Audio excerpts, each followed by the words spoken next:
Bismillahirrahmanirrahim. Assalamualaikum warahmatullahi wabarakatuh. Alhamdulillah rabbil alamin wa bihi nasta'in ala umurid dunya waddin. Wassalatu wassalamu ala asyrafil anbiya'i wal mursalin wa ala alihi wa ashabihi ajma'in. Amma. Jadi, kali ini saya Cut Mawaddah Rahmah akan menjelaskan sedikit tentang statistik Bose-Einstein. Sekarang kita akan membahas statistik Bose-Einstein. Nah, untuk dapat menentukan suatu fungsi distribusi Bose-Einstein ini, kita harus terlebih dahulu menentukan konfigurasi dengan probabilitas paling besar atau probabilitas maksimum.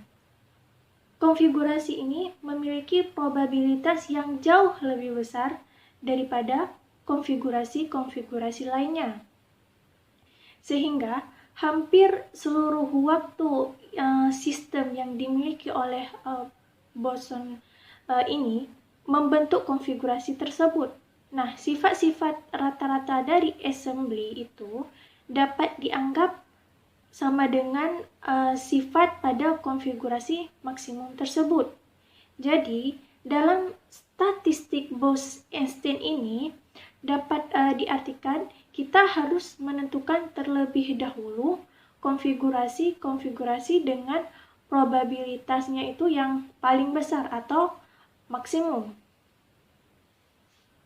Nah, statistik Bose-Einstein ini partikelnya itu tidak terbedakan. Nah, dapat dikategorikan juga sebagai partikel boson. Juga jumlah partikel yang menempatinya itu tingkat energi tertentu tidak dibatasi dan boleh juga kosong. Jadi, dalam statistik Bose-Einstein ini, jumlah partikel yang menempati suatu tingkat energi itu tidak dibatasi dan boleh juga kosong. Jadi, dia itu statistik Bose-Einstein ini jumlah partikelnya tidak ada batasan.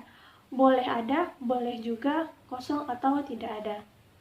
Sehingga dalam statistik Bose-Einstein ini tidak memenuhi eksklusi Pauli. Kenapa tidak memenuhi eksklusi Pauli? Karena jumlah partikel yang menempati di tingkat energi tertentu itu tidak dibatasi. Dan karena itulah tidak memenuhi eksklusi Pauli. Kemudian, statistik Bose-Einstein ini spin kelipatannya bulat. Nah, contohnya seperti foton, fonon, dan lain sebagainya. Nah, untuk kategori partikel boson ini, untuk perumusannya itu untuk assembly boson, yaitu partikel kuantum dengan spin merupakan kelipatan bulat dari H per 2pi. Sistemnya itu tidak memenuhi prinsip eksklusi Pauli seperti yang sudah dijelaskan sebelumnya. Sehingga satu tingkat energi dapat ditempati oleh partikel dalam jumlah berapapun itu. Nah, jadi tidak ada batasannya. Jumlah partikelnya boleh dalam jumlah berapapun itu.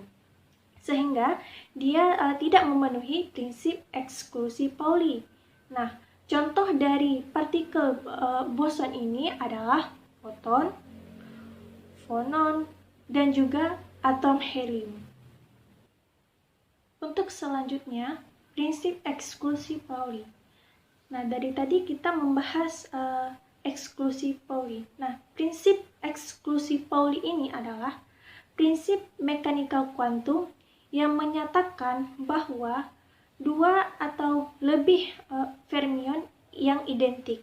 Jadi, suatu partikel dengan spin setengah bilangan bulat tidak dapat dikatakan menempati status kuantum yang sama dalam sistem kuantum secara bersamaan.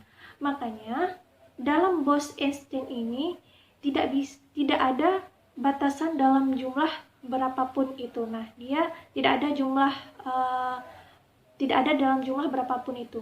Sedangkan prinsip eksklusi Pauli ini, dia hanya menempati satu saja kuantum dengan satu partikel. Jadi, boleh lebih dari satu. Oleh karena itu, Bose-Einstein ini tidak memenuhi eksklusi Pauli. Statistik Bose-Einstein ini juga membahas tentang parameter alfa untuk fonon dan juga foton. Jadi, ada kekhususan assembly foton dan fonon. Kekhususan tersebut akan berimplikasi atau akan juga berpengaruh pada nilai parameter alfa. Nah, dalam suatu kotak, foton bisa diserap atau diciptakan oleh atom-atom yang berada pada dinding kotak tersebut. Nah, akibatnya itu, jumlah foton dalam satu assembly tidak harus tetap. Jumlah foton bisa bertambah dan bisa juga berkurang. Nah, foton bisa bertambah jika atom-atom di dinding memancarkan foton. Nah, bisa juga berkurang jika atom-atom tersebut itu yang di dinding menyerap foton. Nah, untuk sistem semacam ini, pembatasan bahwa jumlah total dalam sistem assembly konstan sebenarnya itu tidak berlaku. Jadi, pada penurunan fungsi distribusi Bose-Einstein ini, kita telah mengasumsikan bahwa setiap jumlah sistem dalam assembly itu dia selalu tetap, yaitu delta n sama dengan 0. Constraint ini dimasukkan dalam persamaan dengan menggunakan faktor pengali Lagrange alpha. Apa itu pengali Lagrange? Pengali Lagrange ini merupakan suatu metode untuk mencari nilai maksimum dan juga mencari nilai minimum suatu fungsi.